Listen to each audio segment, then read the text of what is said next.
Please welcome her to the podium.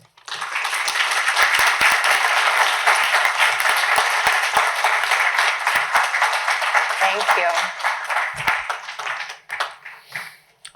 Can you guys hear me okay? I am okay. It's not COVID, I promise. Sloan, who many of you in this room know, came home with a little sinus infection, and now here I am having no voice. But thanks to Rohum, I have lozenges, and I've got a few, well, they're over there if I need them. But I did not want to miss the chance to be able to be here in person.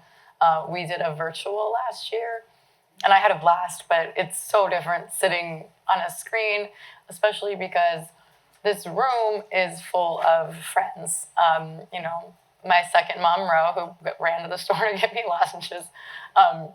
When we talk about what a city is, and Sandra and I have been talking about this talk for a few months, what makes up a city. To me, this is what the city is, right? I've lived here for now, 6.5 years. And this room embodies all of these relationships that I've picked up along the way. People like Sandra, like Ro, who have kind of taken me in and introduced me around in the academic sphere, in the political sphere. Others who, on the nonprofit side, who have talked to me in the academic development sphere. There's all these folks that you meet along the way, and to be able to sit here and see all of you, like, to me, that's what a city offers you, is a diversity of people, right? It all comes down to the people. Different people work with different communities, different people serve our community in different ways. We're here at an academic institution that represents the going concern of Scranton. If the University of Scranton had not been here during the economic ups and downs of the last 50, 60 years, I don't think that we would be able to look out that window and see a vibrant city. I don't think there's any way. So the university has been instrumental, and that's to the current leadership, but also leadership far before anyone in this room would have been a part of the university. So it's interesting to come into a city, and it's not a place that I grew up, but a place that I'm able to live in and grow in and raise a family in.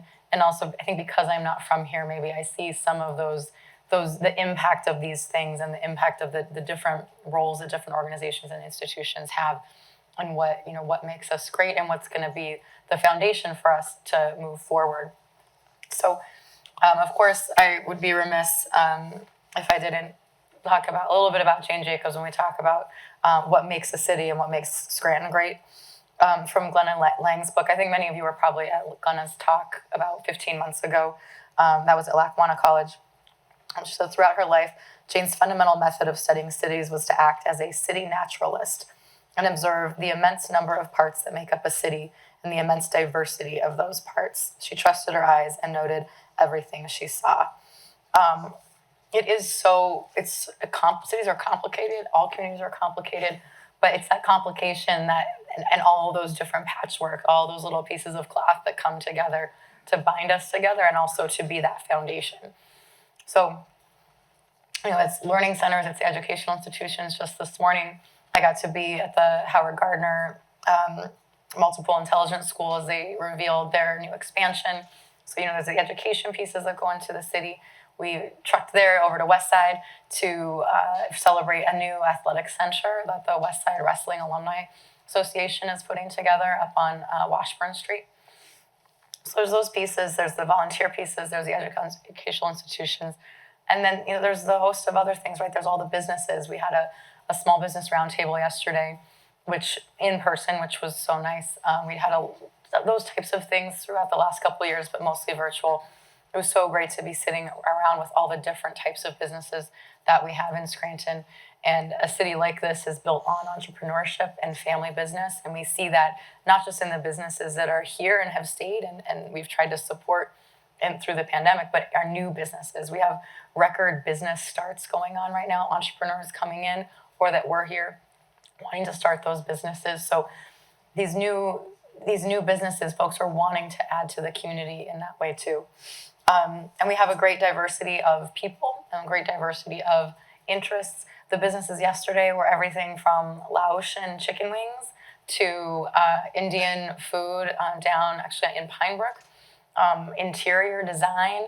We have all sorts of other types of food, delis. There's just so much, there's just such different stuff that's going on We have a new axe throwing place in Scranton. Anybody needs to take out some aggression, you can go down off Copaus Ave and throw some axes. Rose into that. See some other ones. It's really Electric City axe throwing. I'm sure they're open after this if you guys want to go. But when we have across from City Hall, we have a new business that is like sustainable home products. So you go in with a glass bottle and go get your dish soap, go get your laundry soap, so that you're not getting packaging every single time you need those things. So we have so many cool things going on, but it just speaks to the diversity of interests and what makes a city vibrant, right? I've talked to a lot of mayors in these last couple of years, and part of, I think, the story of Scranton business community and nonprofit community and just our people being, I'd say, more resilient than some other places throughout these difficulties is because we have always had and we continue to have that diversity of interest in that patchwork of community. Some cities have really struggled because their downtown, for example, really was anchored on a couple of, or in the case of the larger cities, like many large institutions that anchored their downtown. Well, if you have that, and we didn't plan this, right? This was a lot of luck, but if you have anchor institutions, the pandemic hits and everybody works from home and pulls out, then there's nothing left. And a lot of cities are struggling with that.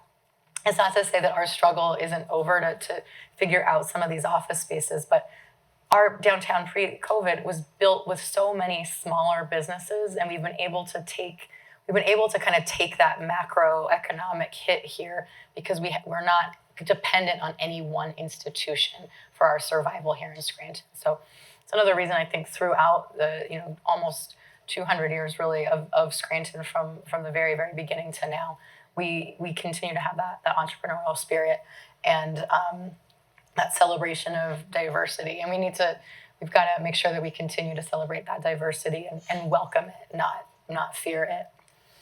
So when we talk about kind of like why local is important, we've also seen through these last few years, and I think everybody in this room knows I took office in January 2020, but that was 10 weeks before the pandemic hit. We had to shut down City Hall really quickly. What was great about the 10 weeks I did have, though, and the transition time that I had, was very lucky to be able to be part of the Harvard Bloomberg boot camp in December of 2019. Every year they take new mayors and they take you up and you go to Cambridge and you sit at Harvard Kennedy School and you learn from other mayors and you get a real tutorial of what things are going to be like. But of course, most importantly, you start to engage with other mayors and you see the value of those relationships off the bat. So in January of 2020, pre-pandemic, I went down to DC. I went to the U.S. Conference of Mayors. I made sure that Scranton was engaged in the Pennsylvania Municipal League. I joined the executive board of that. So I saw the value of those relationships, kind of like a microcosm of the types of relationships that I knew it would take to be successful here. And I'm so glad that I did, because once the pandemic hit, the resources that were available to mayors were incredible, especially from Bloomberg. So Michael Bloomberg, former mayor of New York, he has an entire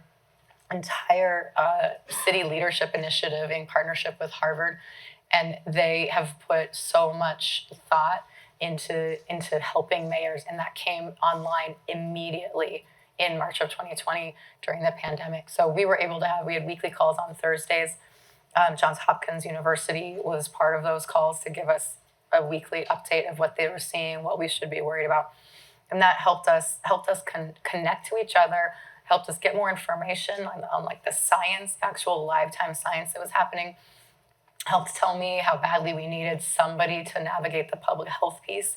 And it helped, though, us also to coordinate and advocate. So in 2020, we had a difficult time because the federal level was not as responsive as you might have hoped given this crisis. So the mayors' organizations were able to advocate together as one voice for PPE, for vaccines, for all sorts of things. And as things got better, as the vaccines were going to be a real thing, as those were going to come online, as we hit into 2021, we were starting to advocate with then the Biden administration really working with them about the rescue plan and the things that we needed on the ground for our economies and our people, our communities to recover. So the latter couple of months of 2020, but especially those first few months of 2021, we were on these calls weekly with the Biden administration, helping craft the rescue plan, which ended up being, I think it's $1.2 trillion in the U.S. economy, $69 million right here in Scranton. Part of the advocacy was mayors asking for the money to come directly here as opposed to filtered through the state. The state's wonderful, but they also, have lean teams. They have their own things they have to do. They, have the Department of Health they have to worry about. They have PennDOT. There's all sorts of things they have to do. We know our communities. We know what they need. And so that was a huge effort by mayors to get that direct funding. And now we're seeing the fruits of that. We have our grant rollout. We have the nonprofit grants that rolled out. We're about to announce those recipients. We closed our behavioral health and violence prevention grants last week. We'll be going through those soon. Currently, we have 2 types of small business grants available, and we'll have a couple more types of small business grants and other types of education catch-up and youth sports as well. We're going to do a bunch of different things, but it's so important that we as mayors got together, knowing our cities, know our communities, to be able to have that money to disperse ourselves, because the percentage of money that we need for, all cities right now need 100% of it for violence prevention and behavioral health, but I can't give it all to that. But our needs are different from Philadelphia's, are different from Cleveland, they're different from Beaverton, Oregon, where I'm from, they're different from Tacoma, Washington. You have to be able to tailor these things, and if at the federal level they do a one-size-fits-all approach, or if at the state level they do a one-size-fits-all approach, these funds aren't going to be spent in the way that they should. So it's exciting to be able to talk about these things. But again, it all comes from that framing of mayors know their communities, local leadership matters, the people that are in these positions matter, because they need to be people that know all of you and other folks in the community and are able to listen and understand what's going on. Because I'll never pretend that I know everything. I certainly can't possibly know what everything should look like. So with that, on the future of cities, we have been really involved in the U.S. Conference of Mayors, and we're trying to make sure that we continue to have that very strong voice, that mayors continue to be at the forefront for those very reasons, that if out in the United States, we're only looking at the national election or the president, and we're only maybe going down to the statewide level and nothing underneath, we're never going to get where we need to get in our communities, because the national level can be great, and I don't mean it to be an advertisement for the Biden administration, but they really have been exceptional at identifying and understanding that local is where the money meets the problem and where the solutions meet the problem. So they've been listening to us and really giving us the funding and the support we need to solve problems on the ground, as opposed to just kind of tossing it out there randomly. So we're going to continue to advocate really strongly as mayors, and keep that alive, because we need people's local voices being heard. In fact, just tomorrow, the White House is hosting Communities in Action Pennsylvania. Last week they did North Carolina. A few weeks ago they did Ohio. Tomorrow is Pennsylvania's day. So 50 people from across Pennsylvania, including myself and a couple of other mayors, will be in the White House telling stories about exactly like I talked about, how is the funding helping their communities? Also, what else do we need? What funding is available? What funding is coming up short? I'll be there talking about the behavioral health and violence prevention pieces that are really, really popping up right now in our community. We'll be talking about the housing crunch. A lot of communities are facing it even worse than us, but it's really becoming a problem. And we'll be down there to really, really talk about what the solutions could be. So I'm grateful for that. But I also think that COVID, of the silver linings of COVID, one of them is that local leadership voices mattered a lot, and that I think people are hearing us in that way. So I'll just speak quickly, and I love to, Q&A is much more fun, so I won't talk at you this whole time. When we talk about Scranton's government structure, so I'll just do a quick little read from Jane. And this is something I say a lot. This from Glenn is compared to great cities, the medium-sized city with its more manageable scale made problems easier to solve and government more accessible and less wieldy. Later in life, Jane's thoughts returned to her initial observations of her medium-sized city and its advantages. She realized that the scale for an urban place was livable and practicable, and could breed tolerance through close contact and familiarity among a diverse population. I always say this, especially when I'm with mayors from larger cities, that I feel for them, because some of the things they try to do are just a drop in the bucket. If you have 1.5 million people, if you have 7 million people, if you have even 800,000 people, the stuff that you're doing is hard to measure. It's hard to see impact. We're about 80,000 people. When we do things, we can start to see the impact, and it's really a gift, I think, that we have a community like this, that it's big enough to matter. We are punching above our weight. We are going to the White House tomorrow to talk about and tell our stories, right? It's a big deal. But we're also small enough to have solutions, know solutions. And if we mess up, if we fail, we can fail fast, because we're going to see. We're going to know. We're going to see that didn't work in that neighborhood, or that community group, or those neighbors are complaining and something's not right. So that responsiveness, and we try to be as responsive as possible, the responsiveness should enable us to fail fast if we fail, to pivot, to be able to make changes and find the solutions faster. So I just feel so privileged to be able to have this size of city, that, and with all of the other attributes, but this size is really exciting. And what's fun is that because it's Scranton, we're big enough to be the leader, and right now we're really leading on a regional level. There's some exciting stuff with the infrastructure funding. We're teaming up with regional cities and mayors to put forward joint applications for a lot of these infrastructure dollars. So instead of just Scranton going for electric vehicles, charging stations, our whole region, from Williamsport to us, and then down through all of Luzerne County, and maybe we could even get Monroe in there. We're trying to do a regional approach so that our application, population and geography-wise, is up higher. And that we're, through that, of course, there's some great effects of that, is like we continue to collaborate more as a region. So we're excited to be part of the leadership of that effort. We think it's really important that we continue to be a regional hub here, but also make sure that we're sharing the work and sharing the love with our whole region. So I could go on forever, but I won't. So if you guys, is it okay? We have some questions? And I'm happy to, thanks, Maury.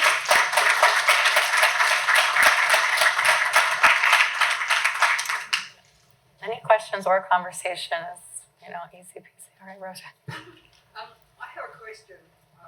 I think you and I are probably the only two people not born in Scranton. I see a couple others in this room.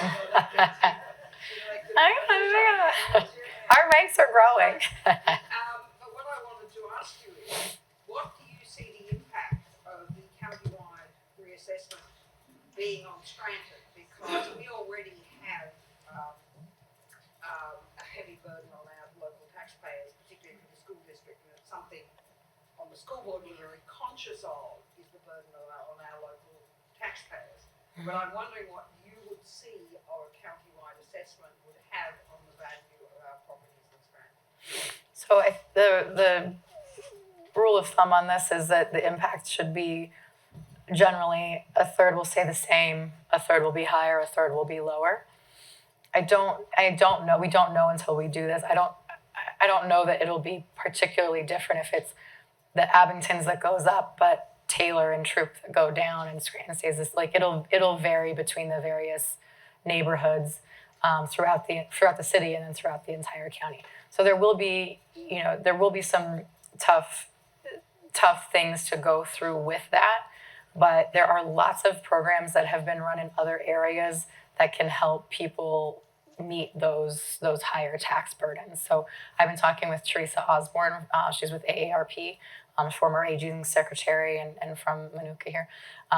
So she knows of a lot of programs that, especially for seniors on fixed incomes, have been run across the country when they've met these types of challenges. So what's good is that we've got some time to work out what those programs might be and help work with the county to make sure that they're offering those programs, see which ones maybe we would offer in Scranton.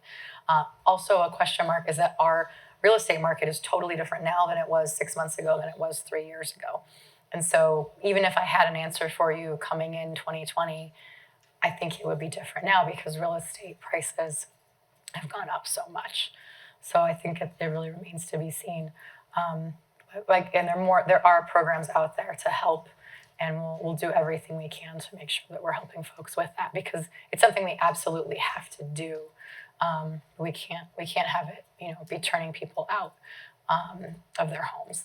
So there's also other pieces that we're doing to try to help with affordability. We would be doing that anyway, but with reassessment coming, we need to make sure that housing affordability, rent utility assistance, anything that we can be doing from those perspectives to help people pay their bills, that we're accessing those programs. Thank you. Mm-hmm. I saw some over here. This is a question that plays off of your raising the issue of regionalism and size making a difference, and if it's too big. Yeah. I'm aware that Pennsylvania has either the most or the second most municipal divisions of any state. We have, Hooray! well, the question, the first question is, what do you think of that?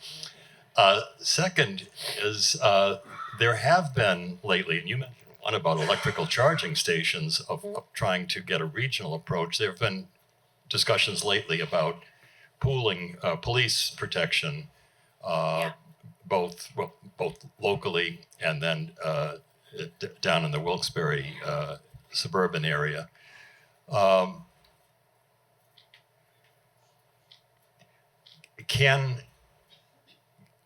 Do you think that the people, and I know you're the mayor of Scranton, but do you think the people in these small municipalities, even though you can make a big difference with a small municipality, are the people being well served, and do you see a future for consolidation?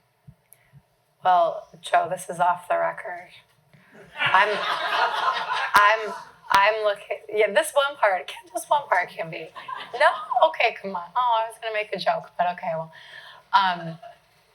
I can't speak to individual townships and boroughs. I could just say from right now in this moment, we have $69 million in Scranton. We have fought very, very hard for those monies to come directly to municipalities, townships, boroughs. The level of funding is related to our income levels, and we do have more poverty than some other places, so our funding level is higher.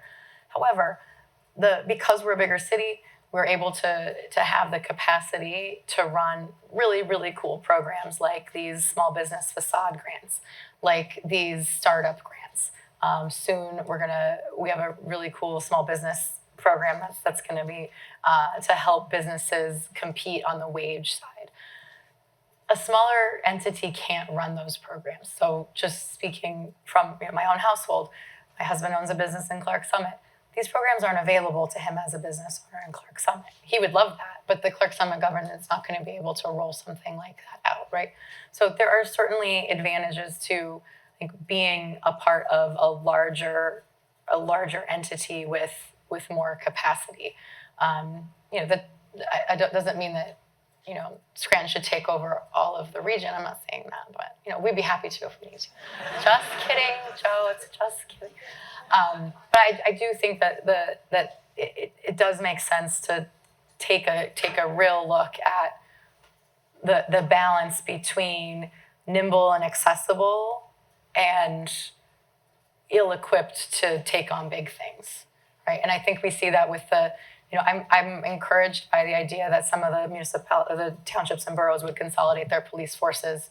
I can't imagine trying to run a police force with a few $1 million, right? Like I think to me that's an all or nothing. You either go big like we have in Scranton, or you would if I were in a smaller place, I would be looking to consolidate so we could have a more robust response, a more robust unit. If you permit, if I could link that with the first question about reassessment, Sure. I think you're getting to the heart of the matter. Scranton is at the heart of the matter for our region, and it serves as a center for resources and a center for development and so many other things. And so I think whatever reassessment is done, it has to recognize that there has been an unfair burden on Scranton as opposed to some of these other places. These other places which are being served by the resources and the talent in Scranton, and that has caused a discrepancy in maybe the tax base. Thank you. Interesting. interesting. But and then to your broader question, yeah, we have way too many little fiefdoms, right, throughout Pennsylvania. I think Connecticut has done away with their counties. Maryland has county school districts. Is that right? So there are examples just in our neighborhood of some streamlining of the layers of government, and I think it'd be interesting to see that studied at some point. Hi, Livy. If you had on your wish list one thing that you could wave your magic wand and have just happen here, what would it be? Well, I just sent out a letter to President Biden from mayors along the Scranton to Newark corridor, and if I could just wave my wand and create it, and we would have a huge train station welcome center on that right. That state parking lot that's across from the bus station that's sitting on the river. If that could be like a big multi-purpose of event space, brew pub, coffee shop, President Biden Library 2 Junior. If the real one's going to be in Delaware, but if we have the junior one there. That would be the one, and of course in the second one, if I had 3 wishes, it would be that one, and then the second would be that there be an express in addition to the local, and then the third would, I'm not sure, we'll figure it out. Yeah. Yep. How are you? Okay, how are you? Feel better. Yeah, thanks. I'm good. When I was young, I went to school up on Quincy Avenue, and a lot of my schoolmates lived on Madison Avenue, Monroe Avenue, Quincy Avenue, Clay Avenue, in the 200-300 blocks of those places that are now university. They're no longer houses that were paying taxes and things like that. I also lived in 4 different places, every one of which was within a block of a hospital or 2 blocks of a hospital, and seen the expansion of all of those places as well. There's no doubt that the university does a lot of good. There's no doubt that the hospitals do a lot of good, but they create a lot of other side effects. I mean, go on a Saturday night into the 300 block of Clay Avenue and see or Sunday morning what it looks like, or all the traffic. And of course, now you have the controversy over at the CMC with its expansion. How do you balance out the good with or try to manage the good that is done with the adverse effects that come with modernization and expansion and things like that? Yeah. I think we have to look at it as a whole, and if we are good at helping foster an environment for investment and for businesses to come, and for businesses and residents to come and be real estate property paying in other areas, then that softens the blow of say Geisinger, buying a block and that going from residential real estate taxes, to them being a nonprofit. So I think if we're doing our job well, then we're going to offset those issues. But there's other pieces with it too. So we've been talking for a long time with the city and the school district about, it's called a HUP test, HUP. I'm not going to remember on the spot exactly what the acronym stands for, but it's a little more cumbersome it's not as cumbersome as reassessment. It's a little more cumbersome than just the treasurer of the city sending out some letters. But we need to do it. I'm hoping we can do it in 23. It might be 24, we'll see. But we do it a joint project with the district and the school district and the city to go out and assess whether all of the people claiming nonprofit exemption are actually exempt. So that's going to be a big piece of it too, is there's the things happening in real time, and then there's the stuff where I'm making it, so-and-so church that's no longer a church that's still not paying taxes. So we have some homework to do on that to lessen that burden. Also want to do that as we go into reassessment so that some of that work is done before the reassessment realigns. I don't want us to reassess and then be short because we haven't been properly marking down which parcels are owing real estate taxes and which aren't. And it would be, we have the ability, we send out a pilot letter, a payment in lieu of taxes request letter every year. This year, we might be doing something slightly different. We might relate it to one of our ARPA opportunities, so I'm not going to say much about that. But we do every year send out a request to nonprofits and say, if you're able to kick us some bucks, that would be great. And we do get, the university gives, and then we do have other entities that give. We'd like to see that go up a little bit. And to your point, like we do have high taxes. I hate the wage tax. We all hate the wage tax. We'd like to take that out over time. You do, though, in paying taxes, we have an amazing public safety service, both police, fire, and then also public works that costs a lot of money, but are, they are full and fully responsive 24 hours a day public safety. And we want to make sure that we're able to maintain that. Paige. Maureen, hi. Yeah. Madam Mayor, it's a question with three parts.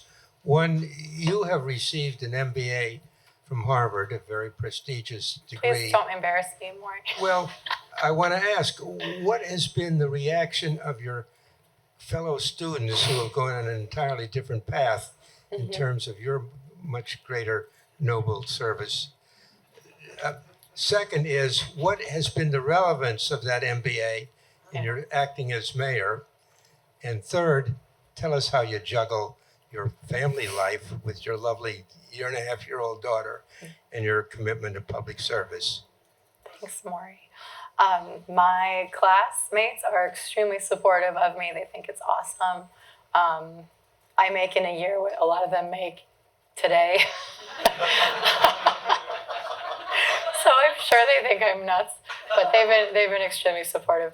And something that I actually had in my notes to potentially touch on, the city of Scranton is a strong, quote, strong mayor system, where the mayor is the manager, right? The mayor is managing. I am doing all of the management things in addition to the ribbon cuttings I went to earlier. Other cities have weak mayor forms where the mayor cuts a lot of ribbons, and it is very much like the voice of and a cheerleader and a strategist maybe for the city. But a city manager, who's a professional city manager, runs the day-to-day. So the degree that I have, and then I think certainly my time at the U.S. Treasury Department, staffing someone who ran a similar kind of like 100, what do we have? 150 people or something like that in the international affairs unit at Treasury, but also was doing so many outward-facing advocacy, diplomacy meetings and media hits, and she was both external and internal facing herself. So I think I learned a ton from being her right-hand person in that, and then the MBA helps to, just helps on the management side. We have 500 employees, we have 80,000 constituents, we have, we've got buildings, we've got, my inbox in any day is full of, the steps on City Hall that we need to do a bid to redo the steps at City Hall. And then we also need to, figure out what stories we're going to go tell the president's team, right? Like those are very different things. So I think I learned the juggling from the Treasury Department. And then that person who my boss was, she had 3 young girls, so she also juggled the family. So I think I learned a lot from her. But the answer really is that my mom was with us most of the time. So she is with my daughter Sloan. She's with us all the time. And we have a multi-generational household that is the coolest thing. It's just, I would have never guessed. I just never thought about it. It just happened. And it's been the most beautiful thing for us and for my daughter. It's said that every city today is potentially a southern border city because of all the illegal immigrants that the Biden administration has been flying or shipping around the country. Mm-hmm. Sometimes it's said in the middle of the night, with all the inherent consequences that come from that in terms of congestion, disease, pollution, drugs, and crime. Someone said the other day that a population increase from illegal immigration is potentially having added the equivalent of another state of Kansas to the country. Mhm. Of course, they could have added this would be a state full of non-citizens. Have you given any thought to the potential that that would have to Scranton, or has it had up to this point, illegal immigration's effect on Scranton? What Yeah. do you think of the whole idea of an open southern border that's essentially uncontrolled? And finally, have you thought of making Scranton a sanctuary city? So I don't, from my knowledge, there's no open, it's not an open border, right? I don't have the stat readily available, but my understanding is that the deportations are far more than people that are let into the country. This is not something I deal with on a day-to-day basis. So but the concept that it's an open border, I don't believe that to be the case. I was at a meeting recently where the mayor of Washington, D.C. was speaking. They have had a real issue with busloads and busloads of folks coming from the border and being dropped off just in the middle of the city. And so her plea, and many of the other mayors around the table a couple weeks ago, many of them are also closer in, like a lot of Texas mayors go to these conferences, Florida mayors go to these conferences. They're looking to the federal government, to the Biden administration, for resources to help make sure that they are housing and feeding and helping these people come in and be safe when they get to these cities. We haven't had an issue in Scranton on this per se. We're in touch with all of our local healthcare housing providers on a regular basis. We would know if there was a real issue there, and we'll work with all of those agencies to combat that problem should it arise. And that's another reason to be so ingrained with the rest of the mayors. Is if that were to happen here, I would know who I needed to call to see what additional resources they were able to pull in to help with that problem. So, and then the sanctuary city thing, it's not, that's not something that we've opened the book on and been like, how do we become a sanctuary city? There's a lot of things in Pennsylvania that we're preempted from doing. So that's not been one that's been a priority for us to look into. Again, that's not an issue that has really reached our border. Well, we want to be welcoming, and we want to be taking care of people. We don't want people to be left on the street. We don't want people hungry. We do a lot of work, and we're funding right now through Rescue Plan. We'll be funding a lot of entities that would be helpful in those ways. We work with the Red Cross on about a weekly basis. If a home is condemned or if there's a fire and a family is displaced, Red Cross comes on the ground in real time with our fire department to help them. So if a situation arises, I think we'll be ready with the immediate, and we'll look to our mayors across the country who are dealing with these things to see what resources they've been able to pull in. And they seem to think that the federal government needs more solutions. I'm going to take a cue from them. They know this far better than I do, so we would probably look to the federal government to assist. Thanks. Is there a city or more than one city in your group that you aspire to be, that you would like to be an object for us to work toward? Yeah, there's a few. So Pittsburgh, you guys know Pittsburgh well. Pittsburgh, awesome, bigger, but kind of bigger in scale, obviously, but kind of similar pieces, lots of educational institutions, same types of industries. Have done a really, really great job of really rebuilding over the course of decades. So that would be one of them. Columbus, Ohio is also similar in that way, really become a place where tech companies are, where young people are going to raise their families, where lots of really cool food and drink and arts are happening, which we have here in Scranton on a smaller scale, but they've really done a good job, I think, in Columbus. I got the chance to go to Tacoma, Washington in August for a mayor's conference. That was a really cool city. They're closer to Seattle than we are to Philadelphia. And so they're very much in the shadow of Seattle, and they're always trying to get away from Seattle's shadow. It was very funny. I guess Seattle put ads for Seattle Police Department in the Tacoma train station. That was not welcome.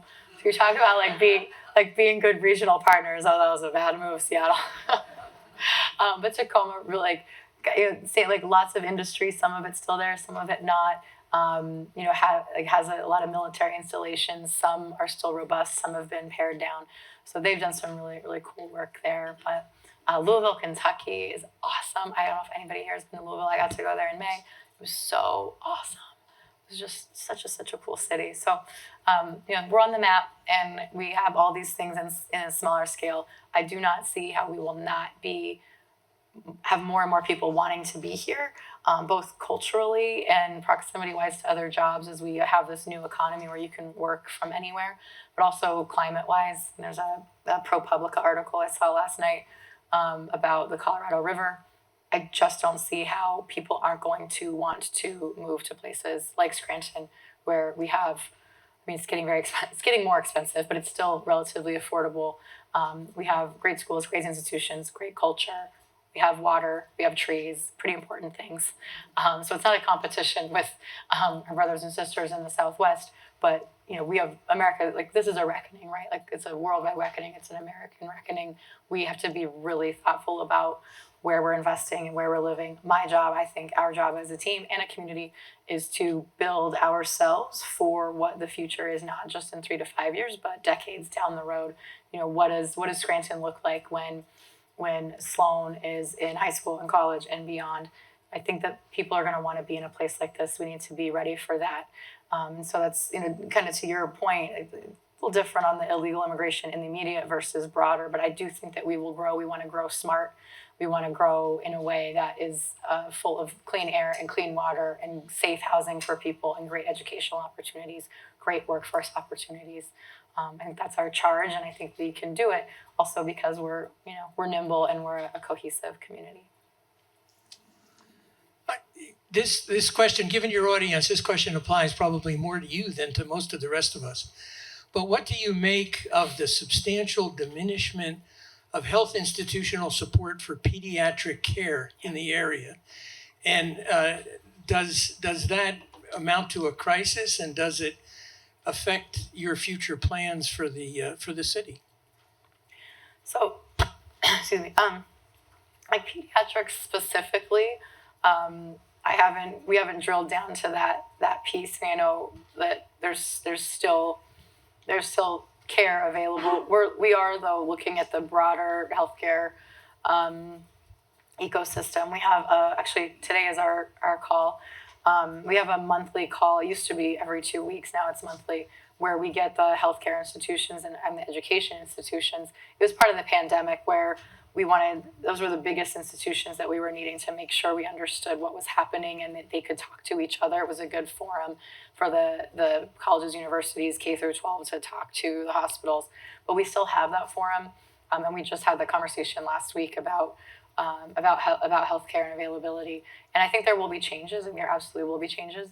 And it's private. It's a private sector thing. So if one hospital is going to start to focus on, maybe they have 10 units now, they're going to focus on 5.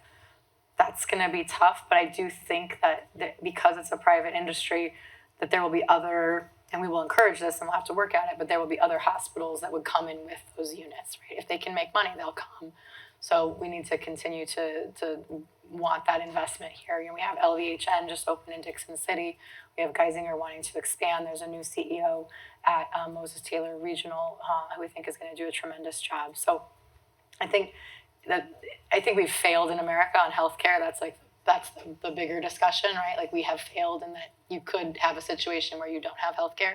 I talked to a mayor from south of Atlanta, and they have, I don't think I knew how many hundreds of thousands of people don't have a hospital anymore. They've been closing hospitals in these poorer areas because they can't make money. Well, that's a failure.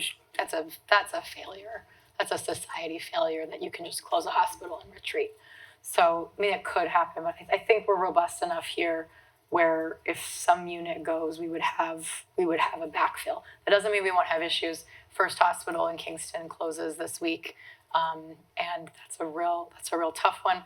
Our public health coordinator has been tracking where those beds and those needs are, but we need a tremendous amount of more mental health and behavioral health care, inpatient, outpatient. So it's a tough environment. I think just like as a society and as an American economy, we've failed. Hopefully, we'll be able to put some pieces together locally so that we don't have that here. Hi. So, being in politics is obviously a very cumbersome job, and being a woman in politics adds layers of complexity that your male counterparts may not have to deal with. What do you think, as a woman in a position of authority, is the most difficult part of your job that your male counterparts may not have to deal with, and how do you take that on? Well, that was a very well posited question. I'll have you answer that.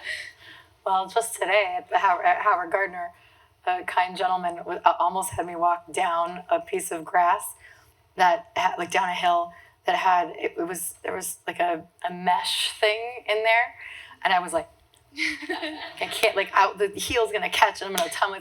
So there's that. The logistical thing can be tough. But it's funny. I think that I'll look forward to this like over time to see how this is different. I mean, I was born in 1980, and I think my answer is probably different than somebody born in 1990 or certainly 2000. I think that there's some things that I catalog, but I move forward, and I see my role as, pushing out some of those forces, but I don't like call them in the moment. That's like just like not my style. Sometimes I want to, but I don't. But it is tough. It can be tough. But the more of us that are running for office, the more of us that are in leadership positions, doesn't have to be political. The more of us that are there, the more faces at the table that are not a traditional, thank you, Harry. The more that we'll get there. And I do look to the next generation to have been kind of raised in a more, I don't know, kind of like, just a little bit more call it like it is environment. I feel like my generation, we're kind of wedged between. We're like, we certainly wouldn't let anybody like touch us inappropriately, but also like if somebody makes like a rude sexist comment, I'm not going to call it out in the moment, right? So like it's an interesting balance, and I think the generations are different. But I think having a young daughter really helps because it motivates me every day to make sure I keep pushing through all of it, because if we let it get to us, then that would be a real problem. So we'll keep working at it, and keep encouraging people to run. There was an event last week that had a lot of women running for office in this entire region. It was really cool. Our mayor's conference last couple weeks ago, we had a third of us were women at the table. Just 6 months before, it was only 20%. So some of that's just like who was able to come or not, but the conversation was more balanced in September than it was in March, given that extra, like 13% of the table being women. And the things that we talk about as mayors are much more rooted in community and the real economy, right? Like transportation, childcare, healthcare, like the things that make the economy work. It's really easy to just, talk about how much everybody should come back to work in the office and fill downtown again. Well, yeah, that'd be great, but what about who's going to take care of the kids? How are people going to get there, right? There are just things that I do think that inherently women leaders tend to bring to the table. So we'll keep working at it. And Saturday, where's Dr. Harris? Saturday we have Ready to Run. So if you want to run for office someday, come to Dr. Harris's session. It'll be fun. Anybody else? It seems that Scranton has a reputation. Sometimes it's a joke, sometimes it's a good one, and I wonder about public relations. And I think that we do have some serious virtues, a beautiful park, a good place in Pennsylvania. We don't have any hurricanes. I shouldn't say that. Yeah, we'll see. Talk to my flood control guys.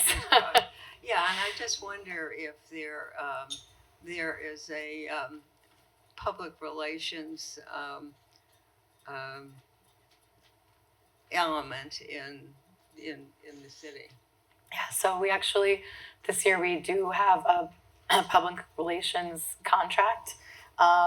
It's really exciting and it's helped us we're on a Forbes list, a Yahoo list, a USA Today list. I'm forgetting another one. There's been like I think 5 in the last 6 months or so. Like, most affordable places, retire, best place to buy an older home for cheap. I know some of these things like is a double-edged sword, right? That we want people to come and live here and buy these houses. We also have to worry about pricing out our own residents. But we're starting to get on those lists and get noticed. I think that's a big thing. And just I know people might think that that is the case, but honestly, and this is why I think it's so important that I go to all of these things. And just by the way, I pay for my personal travel. So if anybody's checking, it's not personal travel, but I pay for it personally because I don't want to put that on the taxpayer. But I do think it's important for us to get out there. I'm often the only Pennsylvania mayor at these tables. I want people to think Pennsylvania. I want them to think Scranton, right? Like Philadelphia and Pittsburgh. People are always going to think about them. They're great. When they think beyond Philadelphia and Pittsburgh, I want them to think Scranton. And they do, and they can. And we're so close to New York. We're so close to Philly. We're so close just to D.C., to Boston, to Pittsburgh. Like, we are a nexus, and we have so much to offer. We have we have a cool cultural, a role in the zeitgeist right now with the office and with President Biden. The more we push that, the better. I do think we can be that Columbus, Pittsburgh, Austin, Port. I think we can be that cool place for people to live and work and play and move. So. Oh, the architecture is without saying, yeah. Here's our beautiful city hall. One of the towers is done. We have 3 more to go, plus the roof. It's very exciting. Someday that stained glass will be complete. It takes a while, but the one when you go down Mowbray, you can see that the one tower is done. It looks a lot better than the other towers. Anything else? Actually, I have a question. I sit on quite a few of these meetings. I have the luxury of hearing some of these great discussions. One we had was about a year ago that Scranton experienced about 15 years of inflation in real estate pricing in 1 year. And that kind of exorbitant growth very quickly and how that affected available housing for people in the area. My question is kind of in a similar ways, like outside investors buying real estate property in Scranton and either terminating the existing or buying out the leases of existing tenants, or then jacking up the rent or the cost of those facilities to an unsustainable level for people from here. Are there any safeguards in play for people locally who might fall victim to that kind of a situation? So that's where we're trying to encourage more and more building. We need more market rate housing. We need more housing of all kinds. So with our rescue plan, we are hoping to help kind of catalyze some of those types of developments. We have a new zoning plan, and the Geisinger thing has gone on much longer than I wanted it to, but it does have a silver lining. We already had some more density, housing density things in the plan, and when we submitted it last fall. But in these last few months, actually my trip to Tacoma was a big part of this. The West Coast cities have such a housing crunch. They also built out later than us, and to the point of having fewer, they were built later, fewer layers of government, but also a lot of stuff was built up in the 50s and 60s when everyone could have a quarter of an acre in a single family home. Well, that's not the case anymore. But the parcels in the Tacoma, Washingtons, and the Beaverton, Oregons are very big. Our parcels in Scranton were built far before that. We're ahead of the game in some ways in terms of our density because our parcels are smaller. But we've added in some more housing density pieces. So when you see that resubmitted plan, you'll see accessory dwelling units as in kind of throughout the city, where if you have the egress and ingress and you have the space, you could have a tiny house in your backyard. I know in Australia they call them granny flats, but I didn't think that was a good name, so we're going to go with accessory dwelling unit, and then allowing for allowing for to a degree like townhomes and things like that. Not every neighborhood, we don't want every neighborhood to have, you tear down an old house and put in townhomes, but some of those neighborhoods, I think that's appropriate because we do need more density, more dense housing. And that's why with the rescue plan and all the other funding from Housing and Urban Development, from our relationships with the Housing Coalition and the Scranton Housing Authority, we have a great attorney, Andrew Cotillo. He's from Clark Summit.